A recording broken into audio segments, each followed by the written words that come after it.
नमस्कार बंधुरा तुलसी किचेने आपनादेर आबारो स्वागत जानाई। बंधुरा आज के आमी आपनादेर साथे शेयर करब ठीक अनुष्ठान बाड़ीर मतो तैरी करा एकटा निरामिष भेज डालेर रेसिपि। और जेटा बानानोर जोन्नो देखुन आमी निये निलाम 200 ग्राम मुग डाल। और मुग डालटा आमी प्रथमे दुटो तेजपाता दिए हालका भेजे निচ্ছি। देखुन मुग डालटार कालारटा चेंज हये एसेছে। এখন আমি এটাকে একটা পাত্রে নামিয়ে নেব। আর ডালটাকে নামিয়ে আমি এটাকে একবার ধুয়ে নেব। আর এখানে আমি একবারই ধুবো কারণ বারবার ধুলে ডালের যে ভাজা গন্ধটা সেটা চলে যাবে। আর ধুয়ে এটাকে একটা অন্য পাত্রে বসিয়ে দেব। দেখুন দিয়ে দিলাম কড়াইতে প্রথমে ডালগুলো, তারপর দিয়ে দেব পরিমাণ মতো জল, সাথে দিয়ে দিলাম পরিমাণ মতো নুন, হলুদ গুঁড়ো আর 2 চা চামচের মতো সাদা তেল। আর এর সাথে দিয়ে দিলাম ভেজে রাখা তেজপাতাগুলো। এখন আমি এটাকে একটা ঢাকা চাপা দিয়ে চুলাতে বসিয়ে দেব সেদ্ধ হওয়ার জন্য। আর এর সাথে দেখুন আমি কিছু ভেজিটেবলস কেটে নেব। এখানে কেটে নিচ্ছি গাজর। গাজরগুলো আমি এরকম করে লম্বা লম্বা করে কেটে নিচ্ছি। সাথে নিয়ে নিলাম বিনসগুলো আমি ছোট ছোট করে টুকরো করে কেটে নিচ্ছি।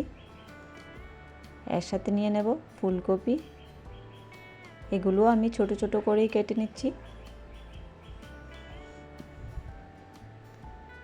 দেখুন সবগুলো আমি কেটে নিলাম। আর ওইদিকে দেখে নিই একবার ডালটা কি হলো।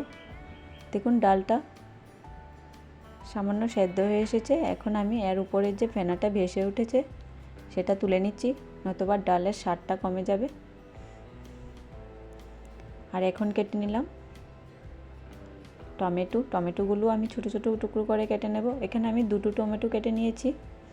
সাথে নিয়ে নিলাম মটরশুঁটি। এখন আমি জল দিয়ে সবগুলো সবজি ভালো করে ধুয়ে নেব।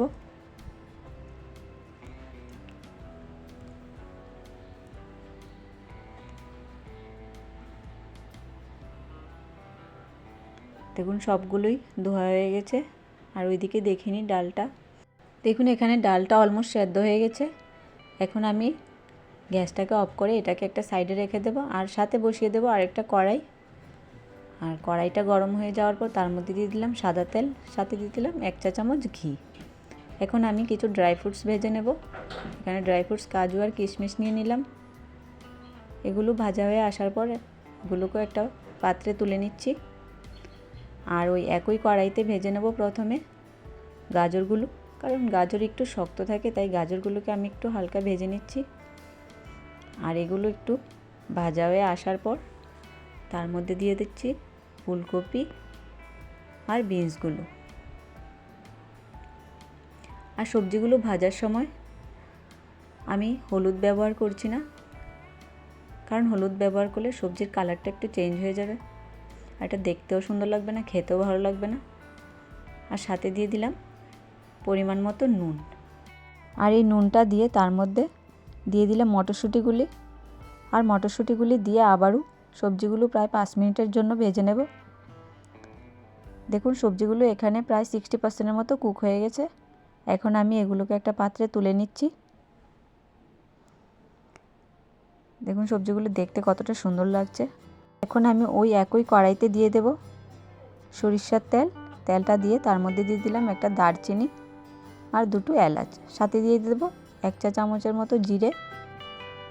আর জিরেটা দিয়ে একটু ভাজা হয়ে আসার পর তার মধ্যে দিয়ে দিলাম আদা বাটাটা দিয়ে একটু নাড়াচাড়া করে নিয়ে তার মধ্যে দিয়ে দিয়েছি টমেটো আর লঙ্কা কুচি। আর এগুলো একটু নরম হয়ে আসার পর তার মধ্যে দিয়ে দিলাম পরিমাণ মতো হলুদ গুঁড়ো।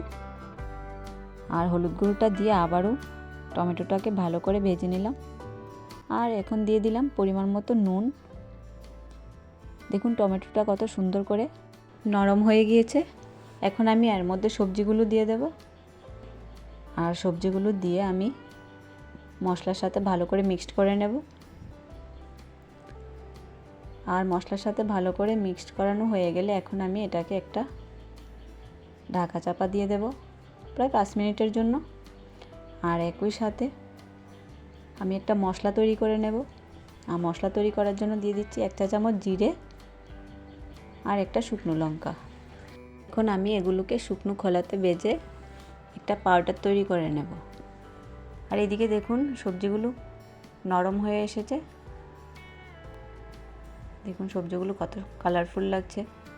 আর এই পর্যায়ে আমি আগে থেকে সেদ্ধ করে রাখা মুগ ডালটা দিয়ে দিলাম।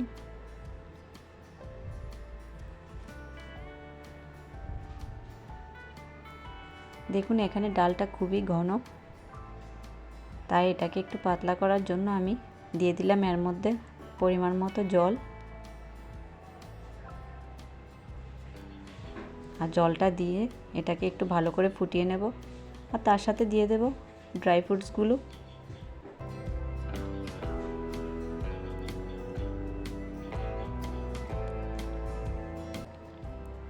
এই ডালটা খেতে কিন্তু একদমই অনুষ্ঠান বাড়ির মতো হয়। আর এখানে দেখুন আমি দিয়ে দিলাম ভাজা মশলাটা, আর সাথে দিয়ে দিলাম 1 চা চামচ ঘি। দেখুন আমাদের ডালটা এখানে অলমোস্ট রেডি হয়ে গেছে। আর এখন আমি এটাকে একটা পাত্রে তুলে নেব।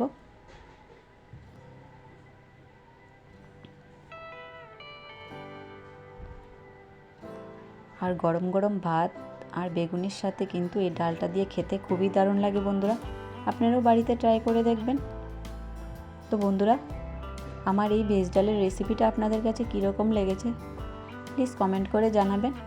আর যদি ভালো লেগে থাকে লাইক, শেয়ার, কমেন্ট এবং সাবস্ক্রাইব করতে ভুলবেন না। ধন্যবাদ। ভালো থাকুন, সুস্থ থাকুন। Please subscribe my